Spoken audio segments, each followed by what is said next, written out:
May nagkakagusto si ano to, July Moto?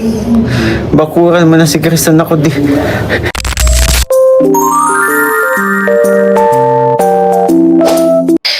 Krista, may admirer nga ba? Sino po kaya ito mga kalingap?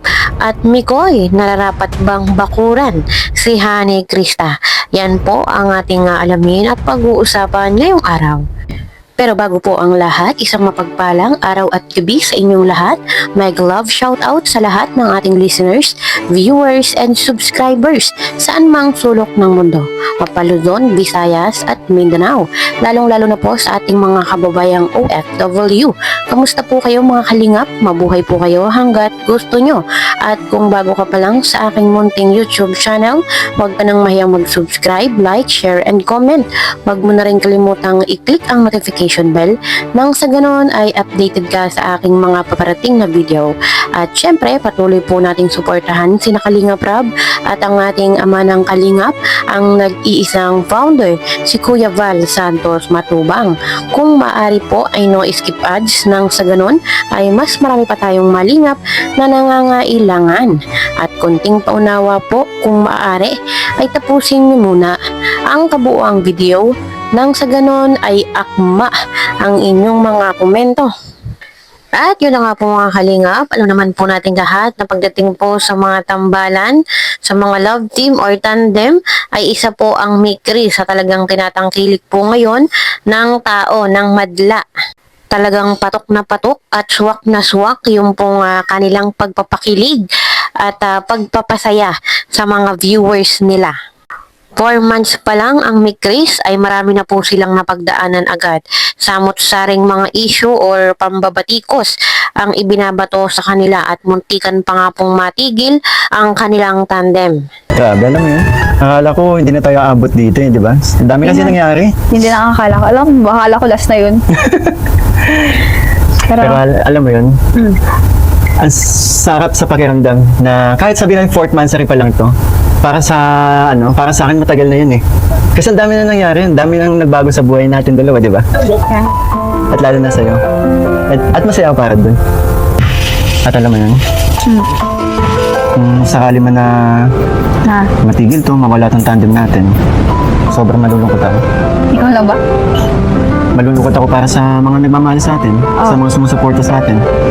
Di ba? Ang sarap makabasa kasi, di ba? Yung mga nai-receive nating mga messages nila na nakakatanggal tayo ng stress, nakakatanggal ng pagod, lalo-lalo na sa mga kababayan nating OFW, di ba? Kaya, ano talaga, gusto kong ilaban to eh. At alam ko, ikaw rin. Siyempre. Thankful din ako kay Kuya. Kasi kahit, ayun, bago tayo, di ba? Bagong tandem. Ang daming pumasok na basher. Pero, tinuloy niya pa rin. Wala naman kasi tayo di ba? Wala tayong ginano. Ang nice lang natin, magpasaya ng tao. Yan o. Pero may iba kasi na, alam mo yun. Pero, may iba tayo. Gano'n natin. Thank you pala. Saan? Dito. Thank you din, nakapunta ka. Hindi pwedeng, wala. Hindi pwedeng wala. Alam mo ba? Ayun. Sinama ko pala sila mama. At first time nila. Dahil kami trip, nadala ko sila mama dito. At ngayon lang yung next. Alam mo yung pagpasok pa lang namin sa loob. Like, di sila makapaniwala. Siyempre, ganun din ako. Diba? Thank you Diyan pala sila, Mamaya. Ano? Tawag ko na kasi sa parents mo, mom and dad eh. Oh, good ka dad. Tinawag ko na, di ba? Nung birthday natin ligaya. Oo. Oo nga. Ang dami na nakarinig nun. Wala na. Tinanggap na nila ako. Sige, palit tayo ng posisyon. Ano? Kay Mama Ellen ka? Hindi. Pansin ko, palagi na lang pag may mga event, lalabas tayo. Lagi ka talagang ready. Siyempre naman. Parang ayaw mong magpa... Alam mo, importante sa akin ang bawat araw. Bakit? Kasi tumatanda ka. Ay, joke lang. Ikaw, andyan ka na naman. Oo, nagsasabi lang ako ng totoo. Pag ako bumanat na naman, mainis ka na naman. Nagsasabi lang ako totoo. Sige na talaga. Ako lalong tumatanda. Ako lalong tumatanda. Oh, grabe naman. Kakaya naman sa lalong tumataba. May May sinasabi ka. Tumataba yung alaga mo. Lumalaki na, di ba? Uy, grabe. Congrats pala. Ang lalaki ng mga alaga mo. Ano mga alaga? Baboy, yung mga biik, di ba? Tumataba. Sino ang tumataba? Yung mga biik. Yan ka na naman. Oh. Tinatasan mo na naman ako ng kilay. Nakala mo? Miss ko yan. Saka nga. Ay, nako. Ay, yun nga pala, baga tayo magkakalimutan. Total, sa lubong mo sa akin, kinantahan mo kagad. Pero, ano eh, nauna kasi akong kumanta ngayon eh. Ikaw wala ko pa hinanda sa akin? Ha? Required pa ba yun? Oo naman. Hindi lang naman para sa akin yun eh, para sa mga nagmamahal sa atin. Diba?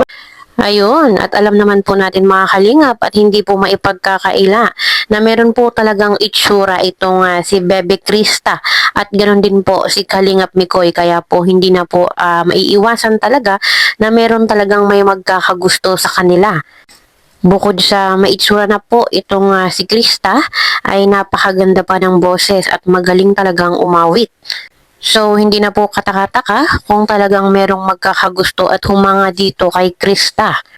At nabanggit din naman po ni Kalingap Mikoy doon sa kanyang live na meron nga daw po nagkakagusto dito kay Krista.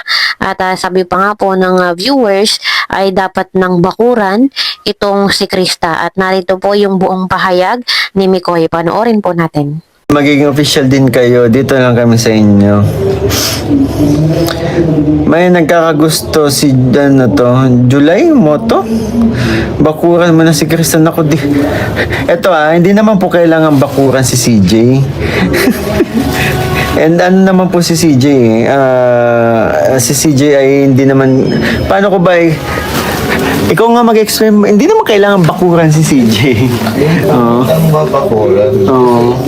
Parang pinapakita ko na lang na pag binakuran ko siya, parang may pag nakakasakalo. Ako naman ay Kung ano talaga, destiny na lang. Yeah. Kung para kay naniniwala ako kay CJ.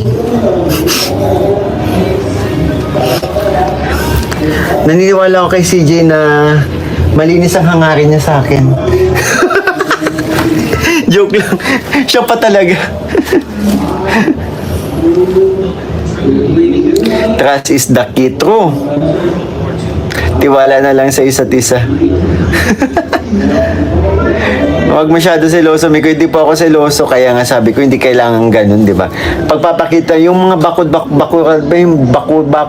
na yan, pagpapakita lang yan ng katoksikan po sa isang di ba, samahan. Kaya, no need.